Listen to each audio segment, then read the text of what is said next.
están? Bienvenidos y bienvenidas todos y todas. Espero que estén muy bien. Yo estoy muy feliz el día de hoy porque tenemos una invitada muy especial con nosotros, Jessica Asay. Hola Jessica, ¿cómo estás? ¿Qué tal? Buenas noches a todos, a toda la comunidad de viajes culturales. Pues me da muchísimo gusto saludarles hoy en esta conversación de domingo, en este webinar de domingo. Y pues estoy muy agradecida por la invitación para conversar de un tema muy interesante y, bueno, muy intrigante. La verdad es que por la investigación que pude hacer, me doy cuenta que uno podría seguirse varios años sobre este tema particular y esta relación singular entre el tarot y México. Bueno, viajeros y viajeras, aprovecho esta oportunidad para comentarles que Jessica es nuestra sensei social de viajes culturales y Yari Nyuki. Jessie nos descubrió y pudimos acceder a Innova UNAM Social gracias a su motivación para abrir el proyecto de viajes culturales, o bueno, afirmar que somos una empresa social. Jessie es una persona muy querida tanto para mí como para Samuel. Nos ha guiado mucho en este camino del emprendimiento y en este camino de la innovación social. Y ella es socióloga y maestra en psicología social, pero Psicóloga y maestra en psicología social. Exacto, psicóloga y maestra en psicología social. Y dentro Gracias, de Ana. los temas curiosos que nos tiene preparados, tiene muchos, Jessie es todo un estuche de monerías. Dentro de los temas curiosos que me estuvo platicando fue el de cómo llegó el tarot a México. Y bueno, me pareció a mí un tema súper interesante, me llamó muchísimo la atención. Y bueno, ¿quién no alguna vez ha pensado en pronosticar su futuro, ha acudido a algún tipo de interpretación o incluso se ve a sí mismo reflejado en algún símbolo que le trae alguna conmemoración que dice, oh, esta es la señal, ¿no? A veces hasta la pedimos en broma, mándame Dios una señal. Y por eso me pareció muy interesante, porque aparte de todo, nuestra cultura mexicana es una cultura con una mezcla cultural, perdón por la redundancia, impresionante. Y con todas estas mezclas, la adivinación también tiene muchas energías que muchas veces no sabemos su origen. Está súper interesante el webinar que tiene preparado Jessie para nosotros el día de hoy.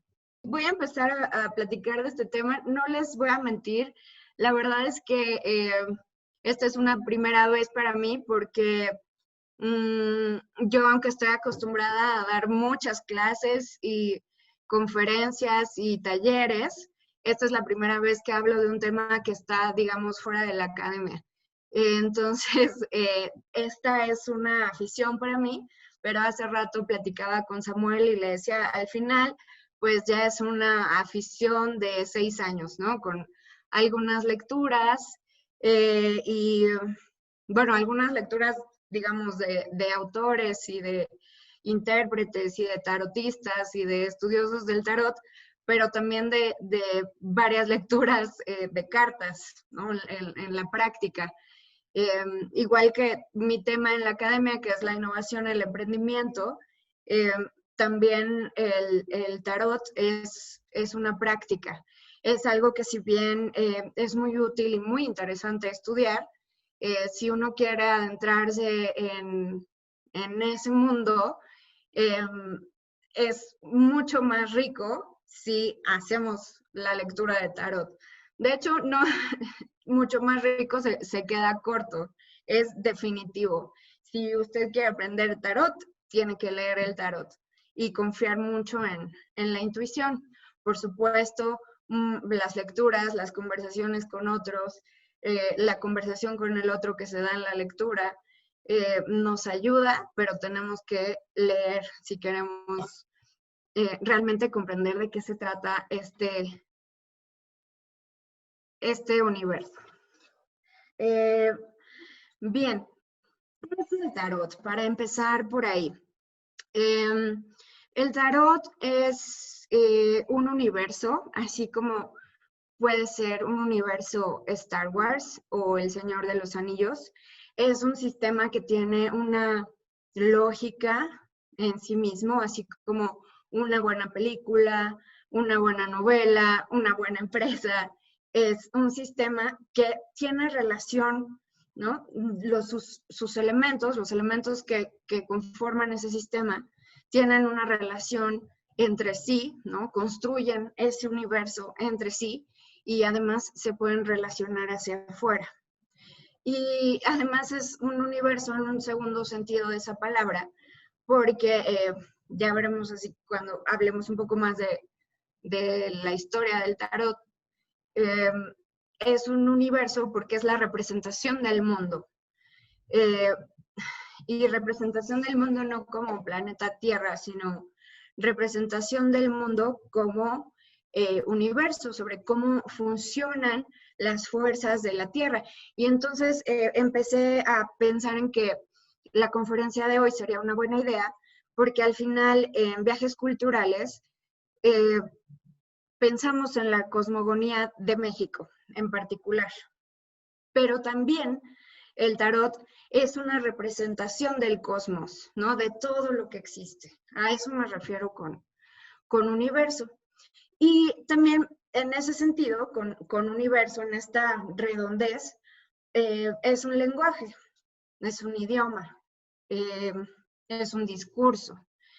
Y también podríamos decir que es un libro que en vez de valerse del signo, o sea, de las palabras, se vale del símbolo, ¿no? Que son las imágenes. Este es el lenguaje del tarot, las imágenes. ¿Y qué podemos apreciar en las imágenes? Puf, un montón de cosas. Podemos apreciar, bueno, en esta carta, en la número 1, que es el mago, pues podemos apreciar un montón de cosas en el mago. ¿Qué está haciendo el personaje? ¿A dónde está mirando? ¿Cómo se está relacionando con las otras cartas del tarot? ¿Qué colores tiene? ¿Cuál es su actitud? ¿No? El número que hay aquí arriba, la forma en la que está escrito el nombre. Hay un montón de cosas que, digamos, a nivel de interpretación, a nivel hermenéutico, como si fuera una prueba proyectiva de psicología, podemos descifrar este universo. Y bueno, ese universo, al fin y al cabo, está materializado, está dispuesto en 78 cartas que tiene los 4 palos clásicos de la baraja española, más 21 arcanos mayores o triunfos y el arcano 0, que es el loco y que, bueno, los estudiosos los antropólogos y muchos juristas, por cierto, los que han estudiado las historias de las cartas, nos dicen que el arcano 0, el loco, es el antecesor del Joker o el comodín. Y bueno, esta fue la parte que a mí más me interesó. Yo soy una aficionada de la historia, sobre todo me ha llamado mucho la historia medieval europea y el origen del tarot, para leerlo desde una perspectiva histórica, la verdad es que da para muchos años de investigación. Hay muchas teorías, hay muchas hipótesis, unas más, unas menos científicas que otras, unas más, unas menos antropológicas que otras, unas con un carácter más esotérico quizá, pero hay muchas explicaciones. Se dice que tiene un origen chino porque un emperador mandó a hacer un juego de cartas. Se dice que tiene un origen indio porque hay un juego de cartas en la India en donde cada uno de los palos es una de las reencarnaciones de Vishnu, y también hay un origen en la península ibérica, específicamente en la frontera entre Francia y España. Esa frontera entre Francia y España, que la estoy compartiendo ya, y en esta frontera que está aquí, tenemos el reino de Occitania, ¿no? Tenía su propio lenguaje y fue una región muy interesante en la Europa medieval porque se dieron muchos levantamientos y muchas insurrecciones político-religiosas.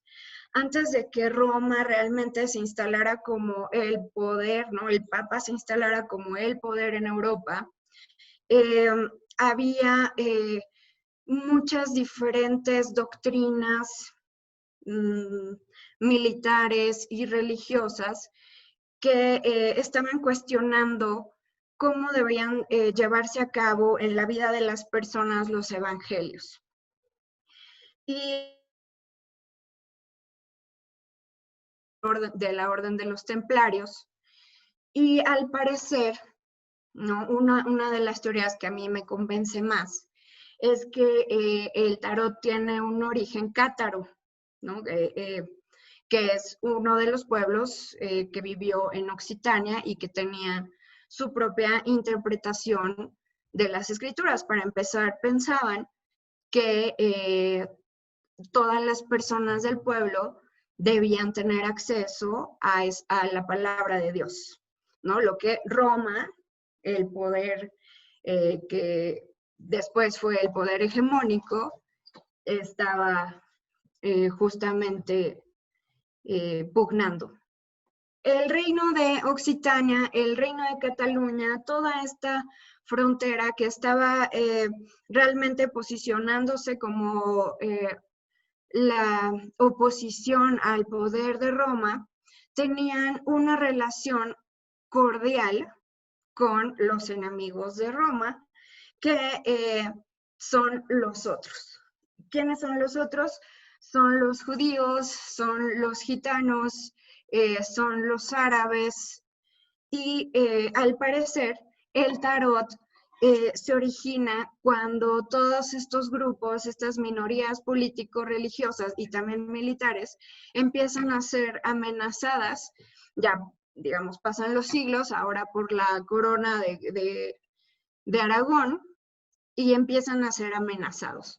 Entonces, antes de la expulsión de los judíos de la península ibérica, antes de la masacre, digamos, en términos de castigo medieval ejemplar hacia los cátaros, se empieza a conformar esta disposición de signos y, más allá del signo, de símbolos en las cartas del tarot y se esconden en un juego. El origen del tarot, además, ¿no? Ya le podemos decir tarot cuando tiene tanto a los arcanos menores, ¿no? Los 4 palos, como los arcanos mayores, y esto tiene un origen en un juego, pero era un juego mucho más inocente y el tarot no es para nada inocente. Este juego, sí, no se sabe muy bien de dónde surge, pero al parecer la inclusión de los arcanos mayores es posterior. Existe entonces la baraja española como la conocemos con estos 4 palos y se incluyen los arcanos mayores. Entonces, no podemos decir que existe un tarot como tal hasta el siglo XVII. De hecho, el tarot completo ya hasta el siglo XVIII. Podemos hablar de eso. Pero hay muchísimos antecedentes que es toda esta sabiduría medieval de diferentes pueblos, de diferentes tradiciones religiosas, que está encriptada en este libro. ¿Por qué es un libro? Pues porque tiene, como El Señor de los Anillos o como Star Wars, una lógica narrativa. Y cuando la iglesia empieza a darse cuenta, la iglesia y los gobiernos empiezan a darse cuenta que el juego corrompe a las personas, que te puedes fácilmente hacer adicto y que puedes disponer, decían ellos, con beligerancia o incitado por el diablo de tus bienes, lo prohíben. Y entonces el tarot ya no está más dentro de los usos y costumbres de las personas en Europa y pasa a ser un juego solamente para los privilegiados. Ahí del lado derecho tenemos a unas damas de la corte italiana, en donde ya le podemos decir tarot, que es, digamos, el primer tarot que se conserva completo, que es el Visconti Sforza. Y bueno, Visconti es Sforza, ¿no? Es Sforza, una de las familias más poderosas y más influyentes del Renacimiento italiano, ¿no? Los dueños de Florencia y los grandes mecenas del Renacimiento. Entonces, de alguna manera, se dan cuenta del valor que tiene como mapa para entender las relaciones en el mundo, las relaciones en el universo. Estos son los 4 arcanos menores. Solamente lo incluí porque los he mencionado como parte de la baraja española, pero no vamos a hablar tanto de sus significados. Sin embargo, sí los tienen. Ellos, digamos, forman las bases de los significantes de los otros arcanos mayores, ¿no? En cada arcano mayor podemos encontrar elementos que nos remiten a los arcanos menores. Bien, hay un debate, así como hay un debate muy intenso sobre el origen del tarot, también hay un debate sobre cuál es el primer tarot, cuál es el bueno, el que realmente sirve, pero primero tendríamos que preguntarnos para qué queremos que sirva. Y para serles muy honesta, yo tengo mi favorito, que siento que llegó a mí además por cuestiones psicomágicas, que es el tarot de Marsella. Si bien tiene una iconografía más medieval, no se completa del todo hasta ya muy avanzado el siglo XX, cuando Alejandro Jodorowsky se acerca a la familia Camois y se restaura.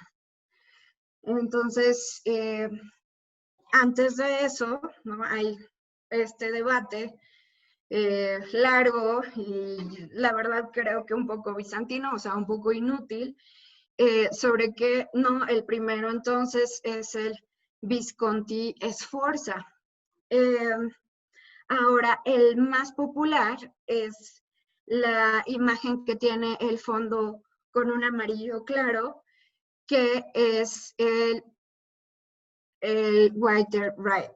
Entonces, tenemos aquí la misma carta ilustrada en los diferentes tarots. No solo son 4, ahí el que dice mítico, digamos, podría ser cualquier otro. Hay tarots y además hay otros muchos juegos de cartas que funcionan como oráculos. Hay tarots de plantas, hay tarots de diferentes tradiciones mitológicas, hay tarots de ángeles, ¿no? Ese estuvo como muy popular. Y hay diferentes sistemas, pero casi todos están inspirados en este sistema primario que surgió pues entre los siglos XIII y XIV en Europa.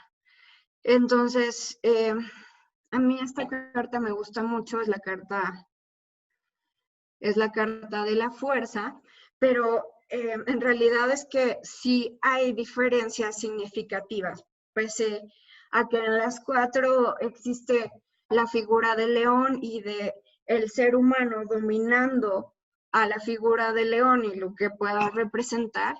En el Marsella y en el White tenemos que es una figura femenina. Y en los que están en los extremos, en los ejemplos de los extremos, vemos que es una figura masculina. De hecho, en el Visconti Sforza, pues hasta le está pegando un macanazo a León. Y esto dirían, bueno, ¿qué tiene que ver? Es una sutileza.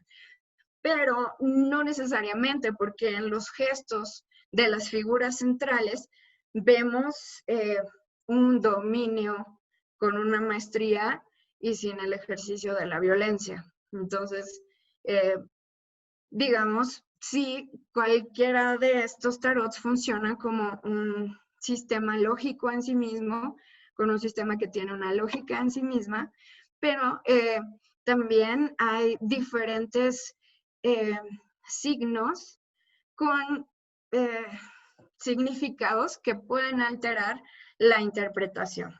Ahora bien, también hay una cuestión de carácter mágico, o sea que no la puedo explicar muy bien, pero que tiene que ver con la resonancia, con la vibra que tiene cada lector y que tiene cada consultante con el mazo de tarot y con el tipo de tarot que se está leyendo.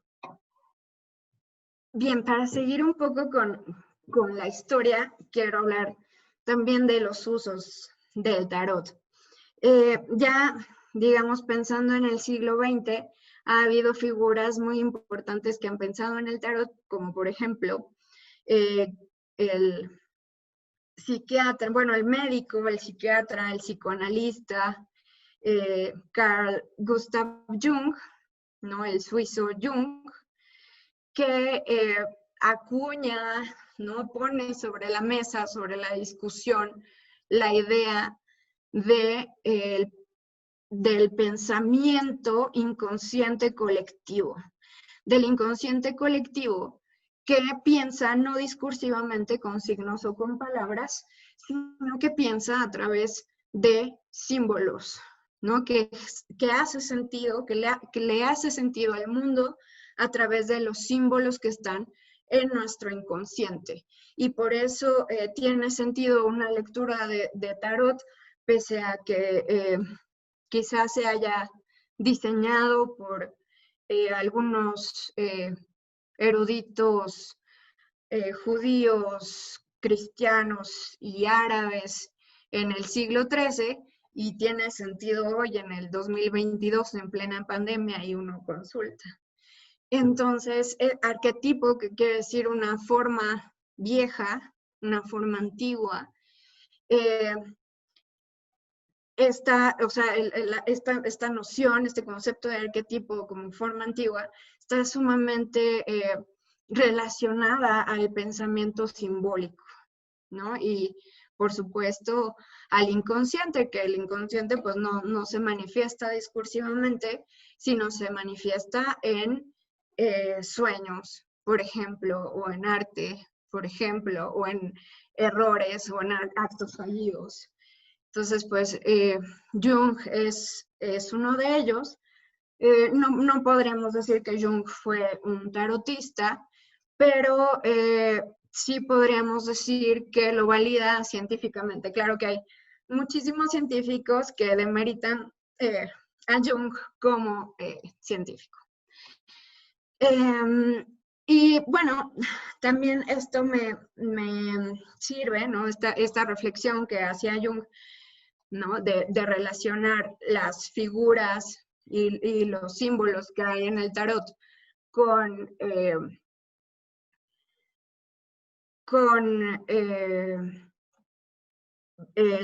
la cuestión del inconsciente, porque también pienso que el tarot sirve como una prueba proyectiva. No sé si aquí alguien haya ido alguna vez a terapia o a algún consultorio, pero las pruebas proyectivas están, digamos, sustentadas en el principio que nos proyectamos en todo lo que hacemos, nuestras creaciones, y nos ponen a dibujar. Y entonces las pruebas se llaman House Tree Person, y entonces funciona, perdón, dibujando una casa, una persona y un árbol. Y entonces tú estás proyectando cómo te relacionas con el mundo a través de tu dibujo. Eso es justamente lo que yo pienso como psicóloga que hace el tarot.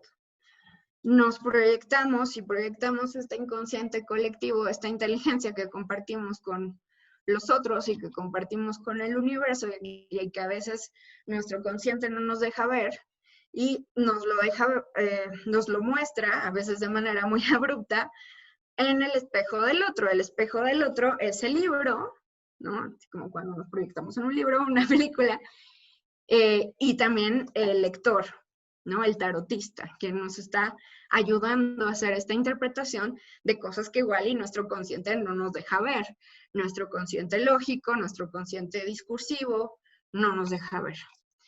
Y bueno, no quiero yo dejar el tema, me incomoda, dejar el tema mágico fuera.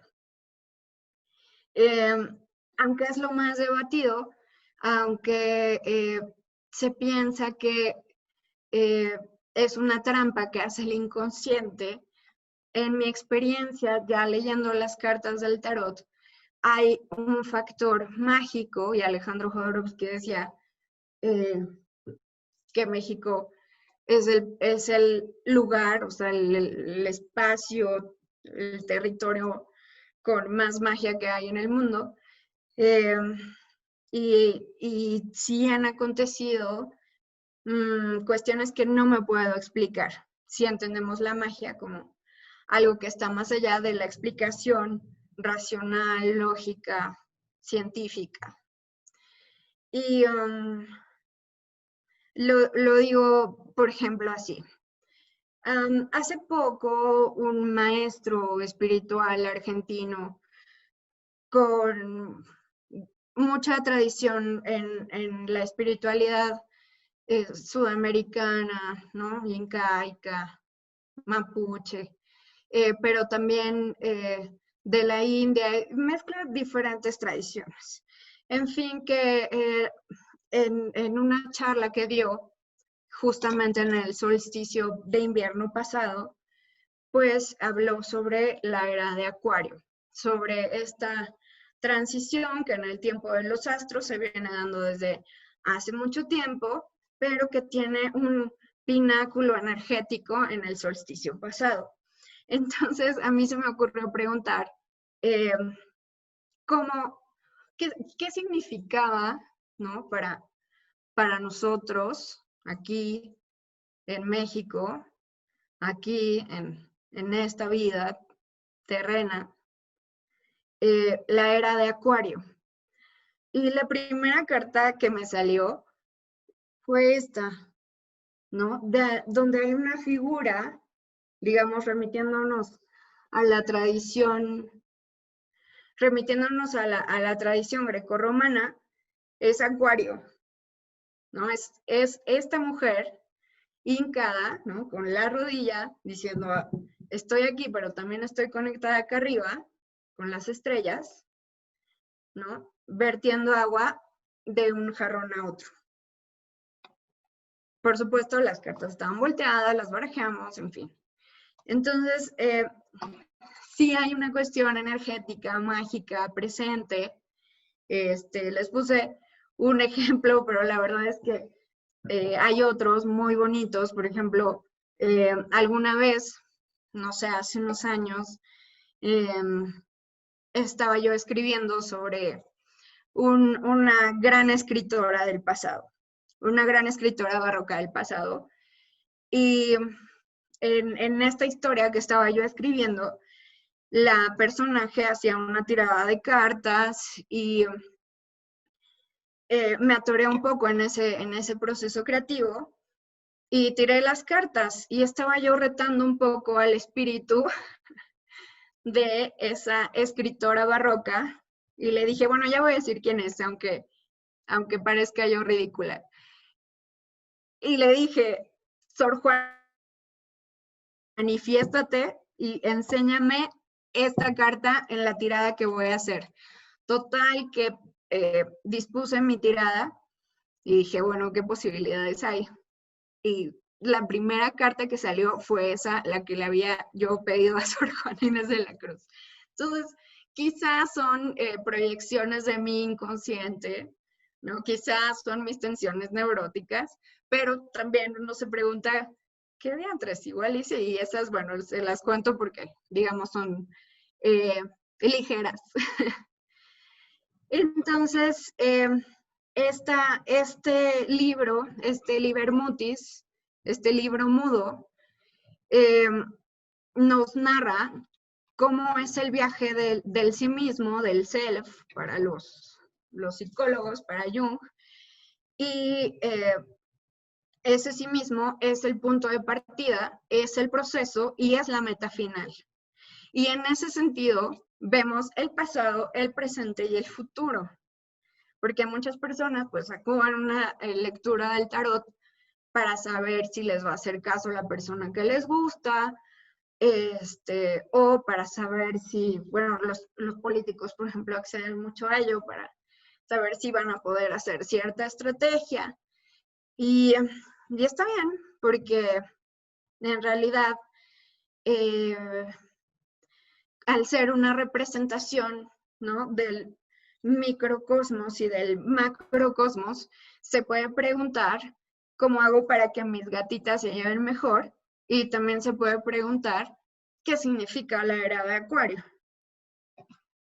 Y este es el mapa, este es el mapa del tarot de Marsella, ¿no? Hay otros, muchos otros. Hay otros que son propiamente oráculos, que ya no son tarots, que están, digamos, tan modificadas las figuras que ya no podemos hablar de tarot, pero sí de oráculos, de sistemas adivinatorios que tienen al tarot como referencia. Entonces, ya dijimos que es un sistema circular, un libro que es un libro mudo, un mutis liber, que cuenta su historia a través de imágenes, y así es que crean sentido. Y además, bueno, perdón, voy a regresar un poquito. Este es el universo, no, toda la relación del universo. Y hay cosas que, por ejemplo, sí nos hacen pensar en que ese sea su origen, como por ejemplo la disposición de mujeres con una posición de influencia, de poder, de soberanía y de relevancia cosmológica, ¿no?, que la iglesia de Roma, pues vino a aplastar, ¿no?, hasta siempre. ¿No? A la fecha no hay una papisa, ¿no? Aquí hay una papisa, ¿no? Hay un papa y una papisa. Hay un emperador y una emperatriz. Hay figuras en donde hay una dualidad, una intersexualidad.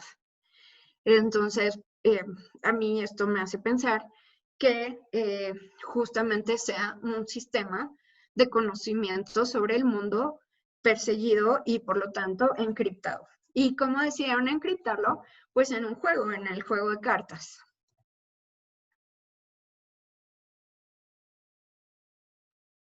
Y bien, en Europa, de manera muy sincrónica al descubrimiento de América, se dio la expulsión de los judíos. Y además, pues venció finalmente el reino de Castilla y venció Aragón, ¿no?, sobre los árabes.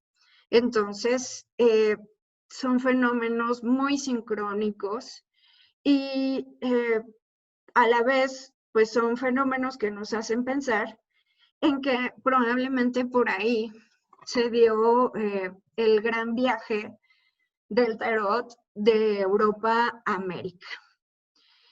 Y estos sabios de diferentes religiones, de diferentes tradiciones espirituales, lograron infiltrar en este juego de azar este sistema que les permitía entender mejor la vida, porque eso es lo que hace el tarot, como lo puede hacer una prueba proyectiva, permitirte entender mejor la vida y generar más preguntas.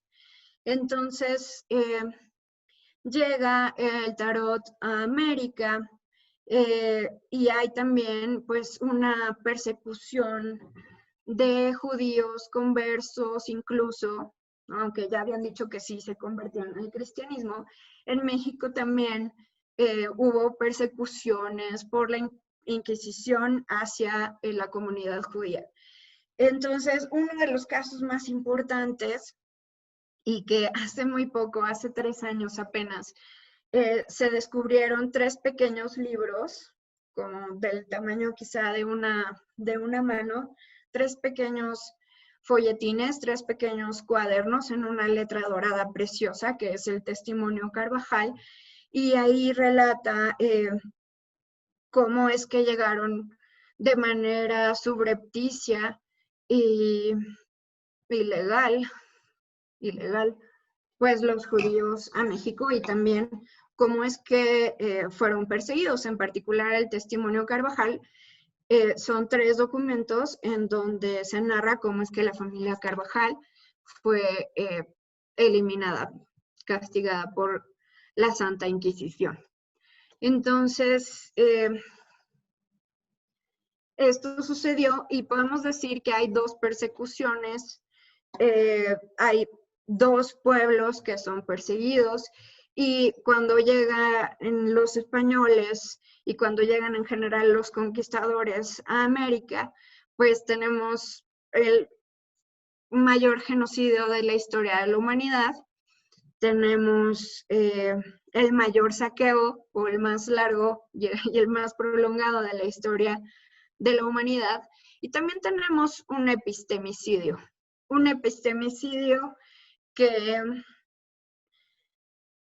logra ser exitoso hasta cierto punto y solo hasta cierto punto, porque al final resisten muchas cosas y ustedes como comunidad de viajes culturales que se interesan por conocer toda la idiosincrasia, la cultura y la cosmogonía de nuestro país y de sus pueblos originarios, pues sabemos que ha resistido. Sabemos que ha resistido y que también ha resistido a través del mestizaje, de los sincretismos, de las mezclas en la carne y también en el arte, también en la cultura. Entonces, sabemos que en 1538 viene a México un gallego judío o judío converso, Alonso Martínez de Orteguilla. Alonso Martínez de Orteguilla, ayudado al principio por el gobernador de Nuevo León, cuya familia quemaron en la hoguera, Carvajal, no pasa Carvajal de infiltrado y al final su familia persistía en algunas prácticas que eran solamente de judíos, en particular su hija y su mujer persistían en prácticas que no tenían los católicos y menos los conquistadores o la comunidad que vino con los primeros conquistadores, como bañarse más de una vez a la semana, limpiar un poco las casas, limpiar las camas. Entonces se les advirtió que esas actitudes eran sospechosas, pero persistieron en bañarse, como los indígenas, por ejemplo. Y al final, pues las quemaron en la hoguera.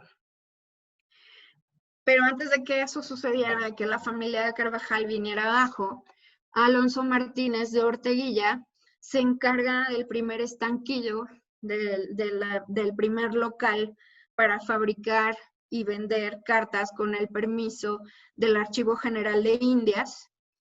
Y este judío parece que es el responsable, ya que él tiene firmado la placa de este lienzo de un hallazgo maravilloso, y es con lo que quiero concluir el día de hoy. Este es un tarot fascinante. Digo, hay quienes han debatido si es o no un tarot, porque no está completo, ¿no? No son las 78 cartas. Es un pliego con 18 cartas, y es un tarot novohispano, es un tarot sincrético, es un tarot que tiene figuras como Moctezuma y como Cuauhtémoc allí, y que pasa desapercibido por toda una estrategia de espías barrocos, de espías renacentistas, de espías novohispanos, que hicieron varios pliegos en donde el revés, la espaldilla, así se le llama la espaldilla de la carta, eran las diferentes figuras del tarot. Entonces, al reverso de la carta teníamos un naipe, como los de la baraja española, allí se ven en la imagen, y por el reverso teníamos las imágenes de estos arcanos mayores del tarot. Y honestamente es un documento fascinante. Actualmente solamente se puede ver en el archivo en Sevilla. No te dejan tomarle fotos, te ponen un policía para evitar que lo hagas. Es un documento muy poco estudiado.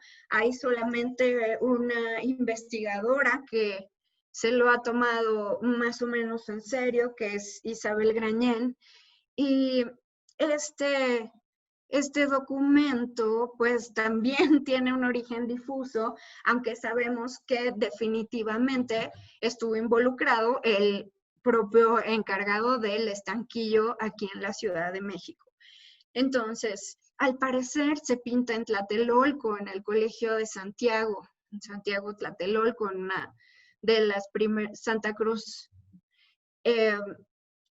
una de las primeras iglesias y edificaciones cristianas en el continente, que se vuelve una escuela importantísima. Entonces, esta investigadora nos dice, seguramente son artistas indígenas, seguramente hay un tipo de conversación entre los diferentes elementos, pero la verdad es que hay una colección de sincretismos maravillosa.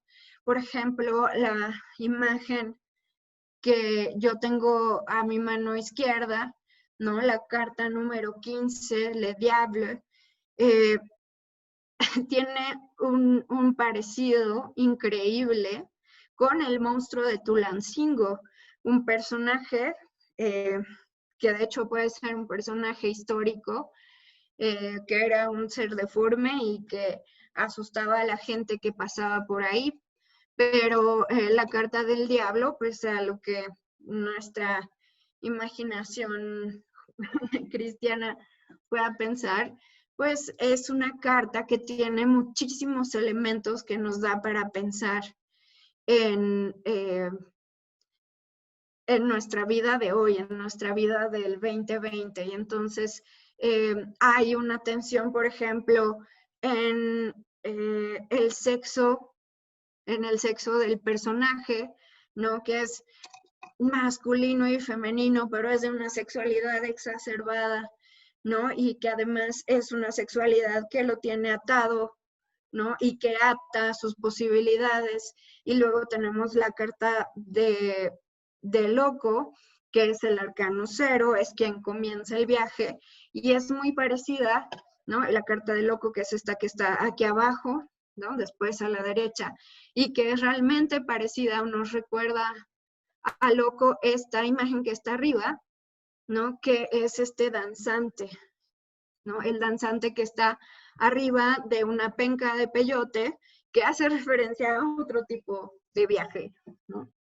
Y es esta fuerza primigenia que comienza, esta fuerza que se da cuenta que tiene que empezar a moverse, es el loco y es el arcano 0. Y luego, al extremo derecho de mi presentación, me parece que hay una relación simbólica, estética, incluso semiótica, con esta carta, en donde vemos ya no al danzante feliz de loco, sino a un personaje muy parecido, pero en una situación completamente comprometida. Está en un petate, ¿no? Como el otro está en una posición invertida, ¿no? Los dos están así comprometidos, los dos están atados de manos, los dos están malabareando, y